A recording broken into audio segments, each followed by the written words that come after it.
Hey everyone, this is Brian from ActiveMelody.com.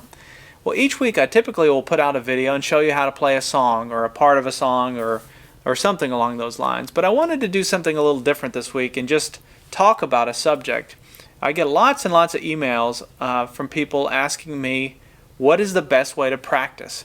And I thought what this video could do is I would like to talk about that, but also to help people that get to a certain level and they're not sure what to do next. So I think the two subjects kind of tie into each other.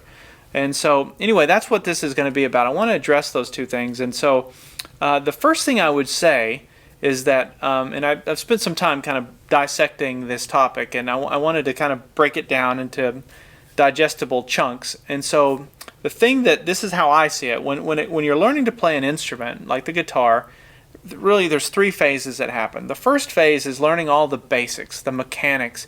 You're learning how to hold the pick, how to strum, how to maybe bend a note or bend a string rather. All of those basic things, and that's all new, and when you're first learning, the whole thing is overwhelming anyway.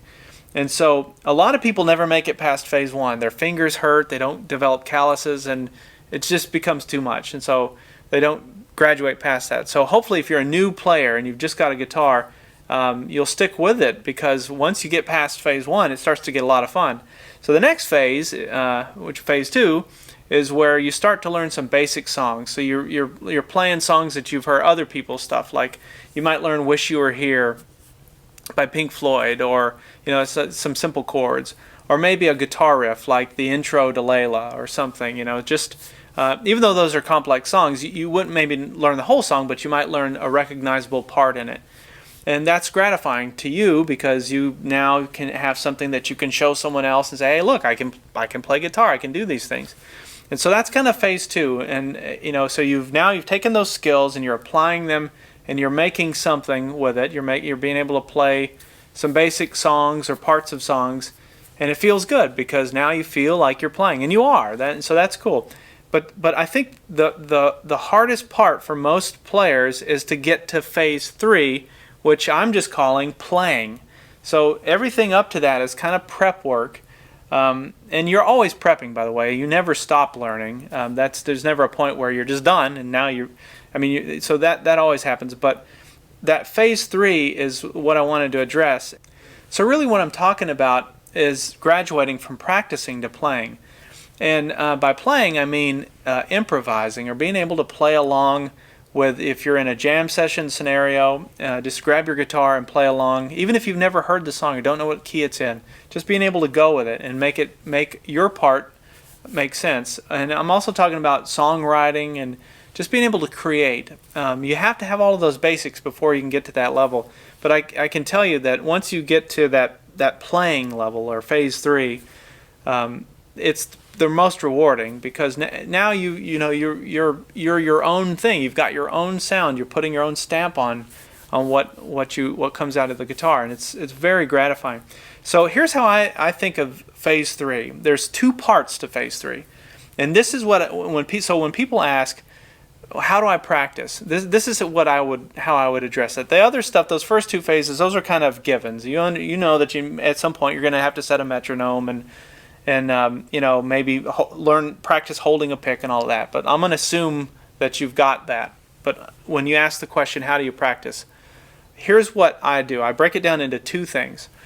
The first thing is learning. You always need to be learning other people's licks. And by other people's, I'm talking about artists that you admire. So if you like Mark Knopfler, for example, put on a Dire Straits album, grab Brothers in Arms, put it in, and try and pick up a lick from that album.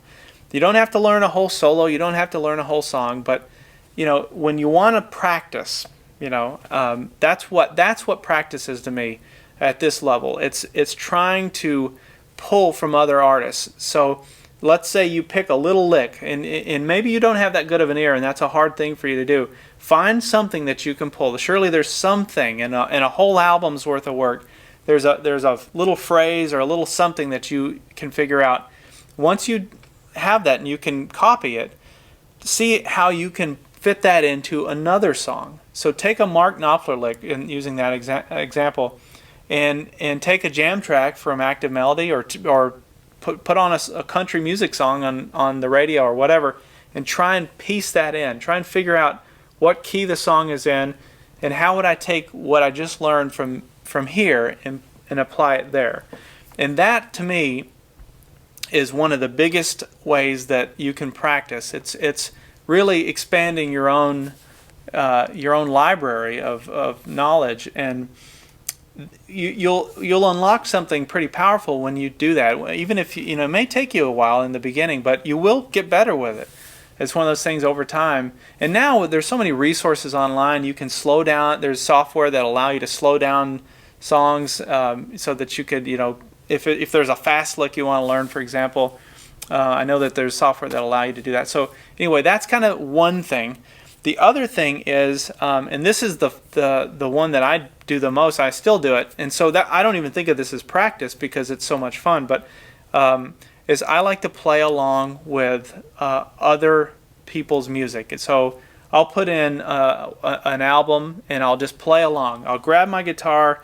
I won't get out any songbooks or any of that. That's just that'll only confuse me. I just want to get a guitar and I want to be able to contribute.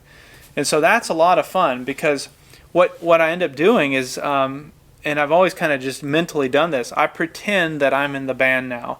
And it's my job to come up with something that complements what is going on in the music. So you're not necessarily trying to regurgitate note for note what you hear. You're trying to be a part of the band. And you can do that with the Beatles. You can do it with Led Zeppelin. You can do it with B.B. King, Ray Charles. Pick your favorite artist and just be part of the band. You can do that. And so that's a great way to practice, because if you're not in a band and you don't have other musicians that, sitting around, and most of us don't, that's a really good way to learn. So I would say that. And then another thing to do is to take songs you don't know. So that's assuming you've got albums and you're playing along with those. Another thing that I like to do even still is I'll put on a country music radio or any radio station that I don't know the type of music that's being played, and I'll try and fit into that. It keeps you on your toes a little bit, because by nature I'm not a country player, but if I hear a new country song, it's kind of fun to try and you'll hear what the other guitar player's doing, so you get exposure that you wouldn't normally.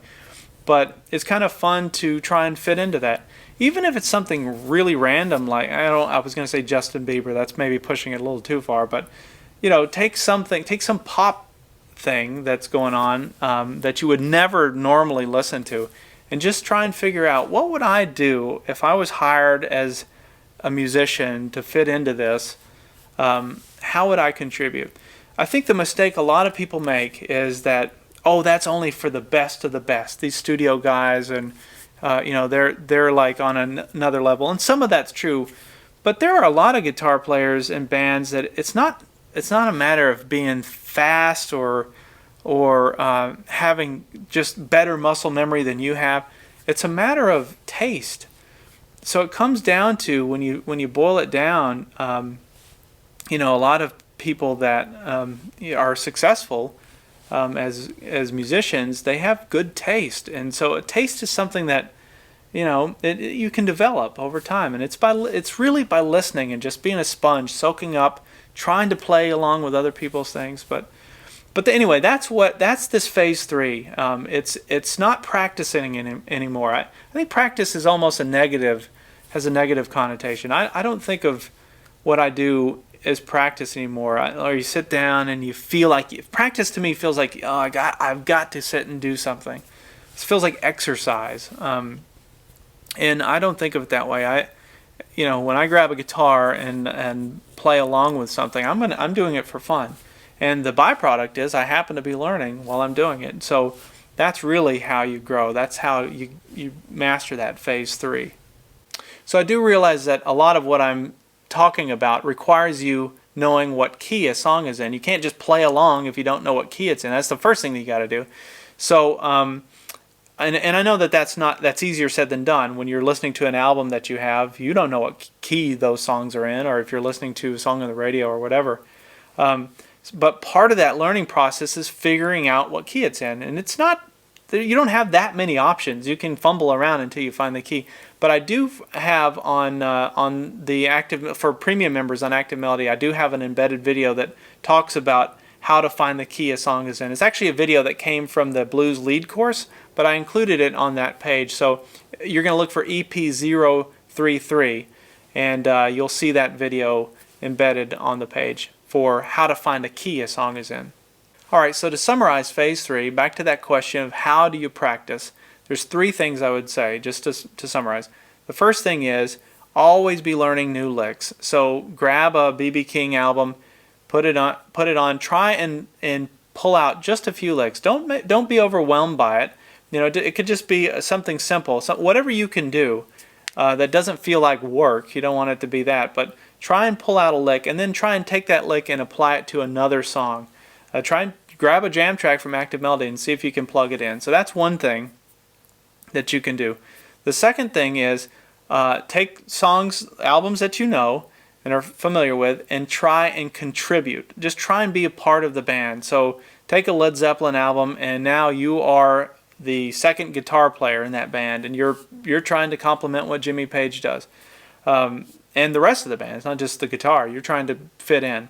And so that's easier said than done, I realize that. And that obviously requires you understanding how to find the key that the song is in and some of that, but try that. So that's the second thing. The third thing is to play along with songs that you don't know. So go on Pandora and create a radio playlist for a style of music that you don't know much about, or even play along with the radio, but just try and get out of your comfort zone of just the things that you're familiar with, and pretend now that you're the guitar player, you're the second guitar player for Hall & Oates or whatever would be totally bizarre to you, and try and play along and see what you can come up with.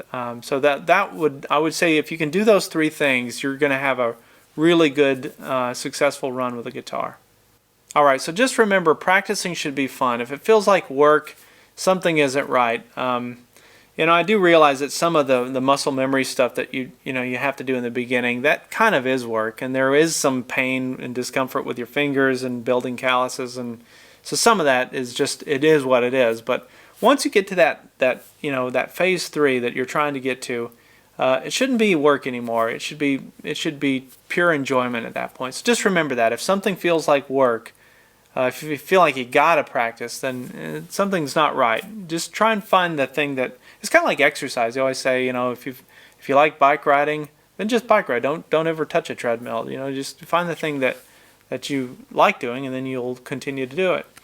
That's all I have for this lesson. If you haven't liked me on Facebook, you can do so at facebook.com/ActiveMelody.